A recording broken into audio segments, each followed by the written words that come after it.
Welcome to positive Surat. આજે અમારી સાથે છે Nareshji from green army. Green army વિશે થોડીક માહિતી આપો.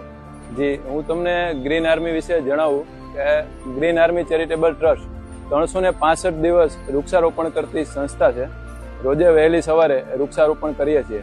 આ તમે જોઈ શકો છો, અમારી નર્સરી છે અને અમે આટલા મોટા વૃક્ષોનું વાવેતર કરીએ છીએ રોજે. અત્યાર સુધીમાં 300 મેમ્બરો છે અને રોજ વહેલી સવારે પ્લાન્ટેશન કરીએ છીએ. પ્લાન્ટેશન કરી અને વૃક્ષોને મોટું કરી અને ત્યાં સુધીની ગ્રીન આર્મી સંસ્થા જવાબદારી લે છે. તો મિત્રો, તમે પણ ગ્રીન આર્મી સંસ્થા સાથે જોડાઈ અને આ સેવા યજ્ઞમાં તમે ભાગ લઈ શકો છો. તમારો એક મેસેજ સમાજ માટે આપશો? જી, હું જરૂર જણાવીશ કે ગ્રીન આર્મી સંસ્થા 365 દિવસ પ્લાન્ટેશન કરે છે. જેમ કે જન્મદિવસ હોય, એનિવર્સરી હોય કે બાપ દાદાની પુણ્યતિથિ હોય, તો આવા શુભ પ્રસંગે એક વૃક્ષ વાવો. કારણ કે એક વૃક્ષ આવનારી પેઢી માટે ઓક્સિજન છે. તો આવનારા સમયમાં ભયંકર સ્થિતિ આવવાની છે. દિનથી દિન તાપમાન વધે છે, ઓક્સિજનનું પ્રમાણ ઘટે છે. તો આ વૃક્ષ લગાવવું એ એક સરળ ઉપાય છે.